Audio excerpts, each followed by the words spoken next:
بسم الله الرحمن الرحيم. أعوذ بالله من الشيطان الرجيم. بسم الله الرحمن الرحيم. الحمد لله رب العالمين، وصلى الله على نبينا محمد وآله الطاهرين وصحبه المنتجبين. اللهم صل على محمد وآل محمد. معزز طلباء کرام، السلام علیکم ورحمۃ اللہ۔ آج کا سبق کل کے سبق کا ہی تسلسل ہے، جس میں فقہی اور اصولی فکر کے باہمی تبادل اور باہمی تفاعل اور ربط و ضبط پر گفتگو ہے۔ تاہم آج کا جو مرکزی نقطہ ہے وہ یہ ہے کہ علم اصول ایک تاریخی ضرورت ہے۔ یہ تاریخی ضرورت کیسے ہے، اس کو ہم آج کے سبق میں بیان کریں گے۔ تو سب سے پہلے قرأت متن کی جانب چلتے ہیں۔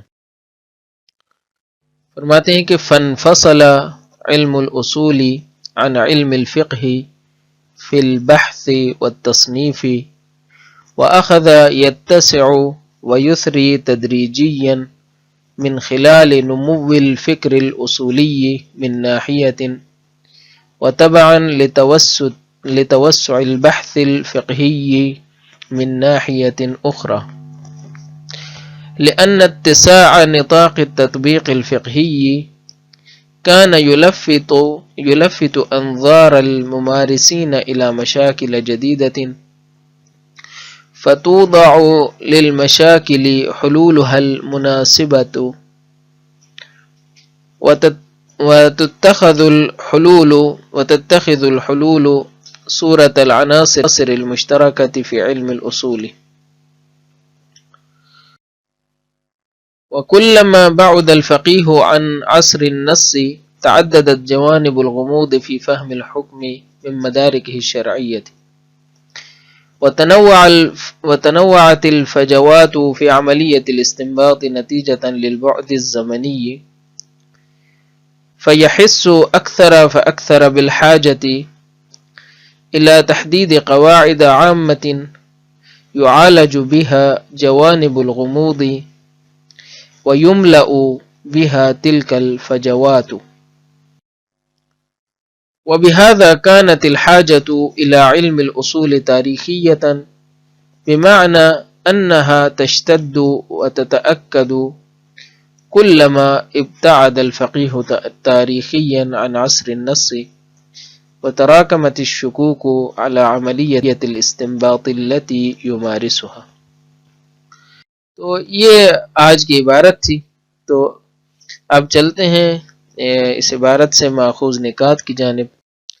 سب سے پہلی چیز جو ہم نے گزشتہ سبق میں جان لی تھی، اس کو ایک بار پھر دہرا لیتے ہیں کہ ابتدا میں فقہ و اصول یکجا تھے، کوئی فرق نہیں تھا۔ فقہ کے ضمن میں اصولی مباحث موجود تھی، مثلا ظہور سے استفادہ کرتے تھے، عام و خاص کا رابطہ اس کو بیان کرتے تھے۔ اگر کوئی خاص روایت آ جاتی تھی تو اس کو عام اصولوں کے ضمن میں دیکھتے تھے، عام روایات کے اور عام آیات کے ضمن میں دیکھتے تھے۔ تو یہ فقہ و اصول یکجا تھے، فقہی مباحث کے ضمن میں اصولی مباحث بھی موجود تھیں، لیکن آہستہ آہستہ عناصر عامہ نے اور قواعد مشترکہ نے مستقل طور پر سامنے آنا شروع کیا، اور وہاں سے پھر ایک نیا علم وجود میں آیا۔ تو آج ہم اس علم کے بارے میں تھوڑا سا مزید جانتے ہیں کہ یہ کیسے ہوا، علم اصول کی پیدائش اور نشو و نما۔ سب سے پہلا نقطہ جیسے میں نے عرض کر دیا کہ عناصر مشترکہ نے علم اصول کو وجود میں لایا۔ بس جو چیز اصل علم اصول کے وجود کا باعث بنی وہ عناصر مشترکہ ہیں۔ عناصر مشترکہ کی وضاحت ہم نے کر دی ہے کہ ایسے عناصر جو تمام فقہی ابواب میں یکساں طور پر استنباطی عمل میں کام آتے ہیں، ان کو عناصر مشترکہ کہا جاتا ہے۔ اور یہ عناصر مشترکہ جب سامنے آ گئے تو پھر اسی کو بحث و تصنیف کے میدان میں توجہ کا مرکز بنایا گیا. یعنی جب کوئی علماء بحث کرتے تھے، مستنبطین بحث کرتے تھے، ان کے بارے میں تصنیفات ہوئیں اور ان عناصر کے بارے میں بحث ہوئی، تصنیف ہوئی، تالیفات ہوئیں، تو یہاں سے پھر کیا ہوا، یہ عناصر الگ سے توجہ کا مرکز بننے لگے اور اصول فکر پروان چڑھنے لگی. یعنی اصول کو علیحدہ طور پر بحث کیا جانے لگا، ان عناصر کے اوپر استدلال ہونے لگے، ان عناصر کو توجہ کا مرکز بنایا جانے لگا، تو اصول فکر پروان چڑھنے لگ گئی. اور فقہی مباحث میں وسعت آنے لگی. فقہی مباحث میں جب وسعت آتی ہے تو وہاں پہ مختلف قسم کے شقوق، مختلف قسم کی شقیں، جزیات، اور پھر ان جزیات کے اندر پائے جانے والے ابہامات، یہ سارے باعث بنتے ہیں کہ اصول کی ضرورت مزید بڑھ جاتی ہے، کیونکہ ان جزیات کے لیے قواعد کلی کی ضرورت ہوتی ہے، جس کے زیر نظر یا جس کی روشنی میں ان جزیات کو حل کیا جائے تو اصول کی ضرورت مزید بڑھنے لگ جاتی ہے.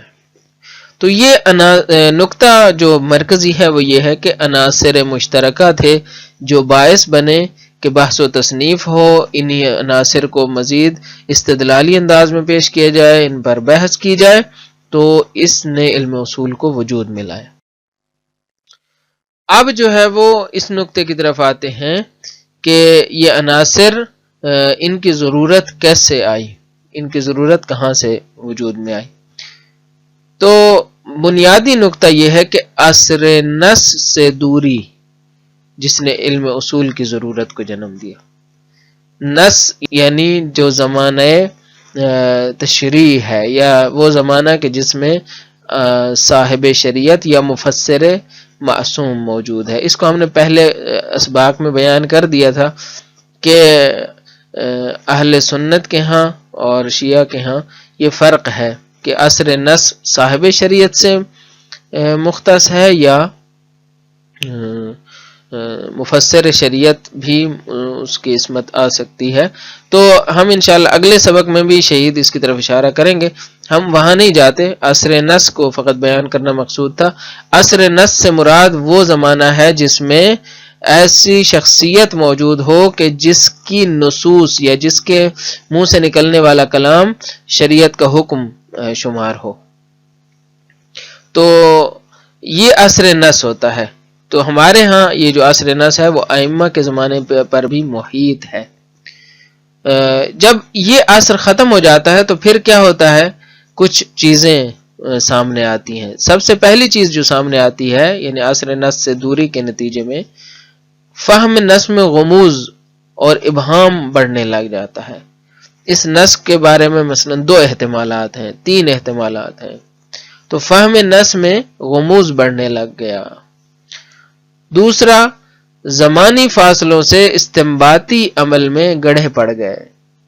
زمانی فاصلوں سے استنباطی عمل میں، استنباط کا جو عمل تھا اس کے اندر مشکلات بڑھ گئیں.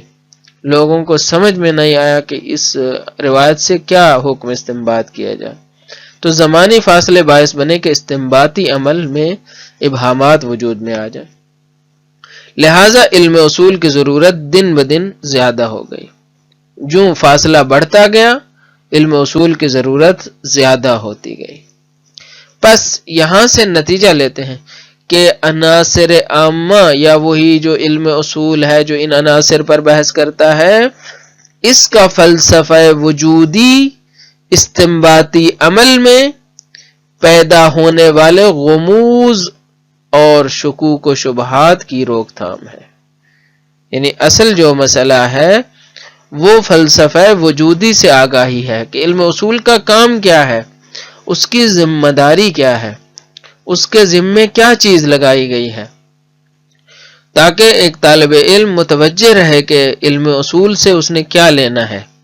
بنیادی طور پر یہ ہدف ہے. شہید نے جو ان مباحث کو ابتدا ہی میں واضح کرنے کی کوشش کی ہے وہ یہ ہے کہ علم اصول یا یہ جو عناصر عامہ ہم پڑھتے ہیں اس کا فلسفہ کیا ہے، فلسفہ وجودی، یہ کیوں وجود میں آئی. تو شہید یہاں پہ بڑے واضح انداز میں طلباء کی طرف یہ چیز منتقل کرنا چاہتے ہیں کہ علم اصول در حقیقت استنباطی عمل کو مضبوط بنانے کے لیے ہے. تو اس کا جو بنیادی نقطہ ہے وہ استنباطی عمل ہے، اور استنباطی عمل در حقیقت اس کو مضبوط کرنا ہے تو علم اصول اس کے لیے کام آئے گا، غموض اور شکوک و شبہات کو ختم کرے گا، اور ایسے قواعد پر بحث کرتا ہے کہ جو قواعد اس استنباطی عمل میں کام آ سکیں اور اس کو مضبوط بنا سکیں. تو یہ آج کے نکات تھے. آئیے چلتے ہیں متن کی جانب. فرماتے ہیں کہ فنفصل علم الاصول، یہ وہی نقطہ ہے جو میں نے پہلی اس میں جو نکات کے 3 حصے تھے اس میں بیان کیا. فنفصل یہ فا نتیجیہ ہے ان 2 چیزوں سے کہ جو میں نے بیان کر دی ہیں کہ علم اصول اور فقہ پہلے جو ہے وہ یکجا تھے اور فقہ کے ضمن میں بحث ہوتی تھی، پھر آہستہ آہستہ عناصر مشترکہ نے علیحدہ سے اپنا وجود ظاہر کیا، اور جب عناصر مشترکہ زیادہ ہو گئے اس پر پھر بحث ہونے لگی. تو پھر کیا ہوا؟ فنفصل علم الاصول، تو یہاں سے پھر علم اصول جدا ہو گیا. کس سے جدا ہوا؟ عن علم الفقہ، علم فقہ سے جدا ہو گیا. کیسے جدا ہوا؟ کس انداز میں جدا ہوا؟ فی البحث والتصنیف، بحث کے لیے بھی جدا ہو گیا، بحث کے میدان میں بھی جدا ہو گیا، الگ سے اس پر بحث ہونے لگی، استدلال ہونے لگا، اور تصنیف و تالیف کے میدان میں بھی جدا ہو گیا. وَأَخَذَ يَتَّسِعُ وَيُثْرِي تَدْرِيجِيًّا من خلال نمو الفکر الاصولی من ناحیة وتبعا لتوسع البحث الفقہی من ناحیة اخرى، اور یہ پھیلنے لگ گیا. اخذا شروع کرنے کو کہتے ہیں، اخذا یتسع یعنی پھیلنا شروع ہوا، پھیلنے لگ گیا، یتسع یعنی وسعت اختیار کرنے لگ گیا. ویسری، اثرا یسری ثروت مند، یا سرا یسرو بھی کہتے ہیں، اسرا یسری بھی ایک ہی معنی میں ہے، ثروت مند ہونے کے معنی میں ہے. ثروت مند ہمارے اردو میں تو بہت واضح ہے، عربی میں 2 چیزوں کے اوپر اطلاق ہوتا ہے، کثرت مال کے اوپر اور کثرت عدد کے اوپر، تو دونوں میں کثرت کا معنی چھپا ہوا ہے. ویسری تدریجیاً یعنی آہستہ آہستہ غنی ہونے لگ گیا، ثروت مند ہونے لگ گیا. من خلال نمو الفکر الاصولی من ناحیت، ایک طرف سے فکر اصولی پروان چڑھنے لگ گئی تو یہ علم غنی تر ہوتا گیا، یعنی اس علم کو مثلا 4 چاند لگ گئے، یا اس علم کو کے اندر وسعت آنے لگ گئی، ثروت آنے لگ گئی، کثرت آنے لگ گئی، تدریج میں پھیلنے لگ گیا. من خلال النمو الفکر الاصولی، جتنا اصولی فکر پروان چڑھتی گئی اور استدلال زیادہ ہوتے گئے تو یہ علم پھیلتا گیا. وتبعا لتوسع البحث الفقہی من ناحیۃ اخرى، اور دوسری طرف بتبع توسع بحث، جب بحث فقہی وسعت اختیار کرنے لگ گئی تو بھی فکر اصولی کو تقویت ہوئی، کیونکہ جب بحث فقہی جو ہے وہ زیادہ ہوتی ہیں تو پھر ان کے اندر جو جزیات ہوتی ہیں اس کی وجہ سے اصول کلی کی ضرورت زیادہ پیش آتی ہے. ابھی آپ دیکھیں کتنی مباحث میں استصحاب سے استفادہ کرتے ہیں، کتنی مباحث میں برات سے استفادہ کرتے ہیں. تو یہ سارے اس لیے ہیں کہ بہت سی جزیات آ گئی ہیں، اور ان جزیات کے لیے پھر جو خلا پیش آتے ہیں ان کو روکنے کے لیے، پر کرنے کے لیے یہ قواعد وضع کیے جاتے ہیں، استصحاب کو وضع کیا گیا، یعنی در حقیقت کشف ہوتے ہیں یہ قواعد. بہرحال لأن اتساع نطاق التطبیق الفقہی كان يلفت انظار الممارسین الى مشاکل جدیدۃ، کیونکہ تطبیق فقہی کا جو دائرہ ہے جتنا وسیع ہوتا جاتا ہے، یہ اس کی وسعت نے کیا کیا؟ یلفت انظار الممارسین، ممارسین کی انظار کو متوجہ کرتا تھا. کانا یلفت یعنی کیا کرتا تھا. کانا یلفت، کانا جب بھی کسی اگلے فعل کے ساتھ آتا ہے تو استمرار کے معنی میں ہوتا ہے، تو کیا کرتا اس طرح کے معنی میں. مثلا میں ماضی میں جو ہے وہ ہر روز صبح سبق میں جایا کرتا تھا، یا مثلا تو یہ سارے کیا ہوتا ہے؟ یہ کانا یمزی، کانا یلفت، کانا مثلا یرکب، یہ سارا جو ہے وہ اس معنی میں ہے کہ یہ کام کیے جاتے تھے. بہرحال تو کہتے ہیں کہ کیونکہ نطاق تطبیق فقہی، دائرہ تطبیق فقہی جتنا وسعت اختیار کرتا تھا، تو یہ انظار ممارسین، جو ممارسین تھے، جو علم اصول کو ممارست کرتے، جو علم فقہ کو ممارست کرتے تھے، استنباط کی ممارست کرتے تھے، ان کے نظرات کو متوجہ کیا کرتا تھا الی مشاکل جدیدۃ، مشاکل جدیدہ کی جانب. فتودع پس وضع ہوتے تھے یا وضع ہوتے ہیں، للمشاکل حلولها المناسبہ، وضع کیے جاتے ہیں مشاکل ان مشکلات کے لیے مناسب راہ حل. وتتخذ الحلول صورت العناصر المشترکہ، اور یہ حلول کیا کرتے ہیں؟ اختیار کر جاتے ہیں، اپنا لیتے ہیں. تتخذ اختیار کر لیتے ہیں، کیا اختیار کر لیتے ہیں؟ صورت العناصر المشترکہ، عناصر مشترکہ کی صورت اختیار کر لیتے ہیں فی علم الاصول، علم اصول میں.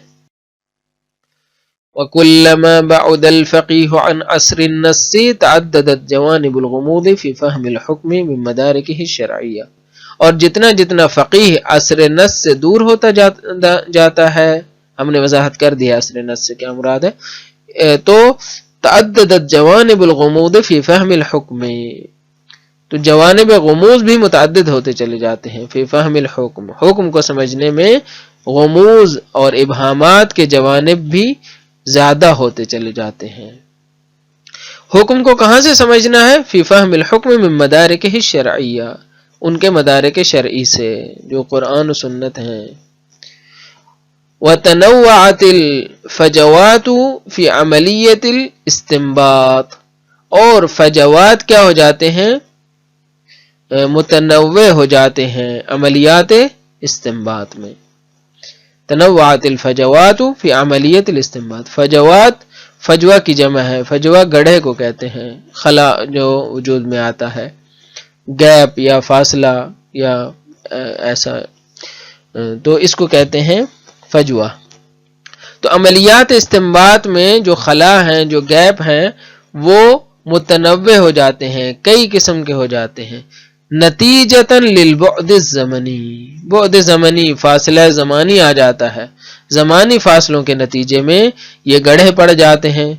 فیحس اکثر فاکثر بالحاجت الی تحدید قواعد عامۃ، تو یہ فقیہ محسوس کرتا ہے، یحس یعنی کلما بعد الفقیہ اوپر ہے، فیحس وہ فقیہ محسوس کرتا ہے، اکثر فاکثر زیادہ سے زیادہ، کس چیز کو محسوس کرتا ہے؟ بالحاجت الی تحدید قواعد عامۃ، محسوس کرتا ہے ضرورت کو کہ وضع کیے جائیں، معین کیے جائیں قواعد عامہ، عمومی قواعد، یعالج بہا جوانب الغموض، کے جس کے ذریعے معالجہ کیا جائے، سد باب کیا جائے ان غموض کے جوانب کا. وَيُمْلَأُ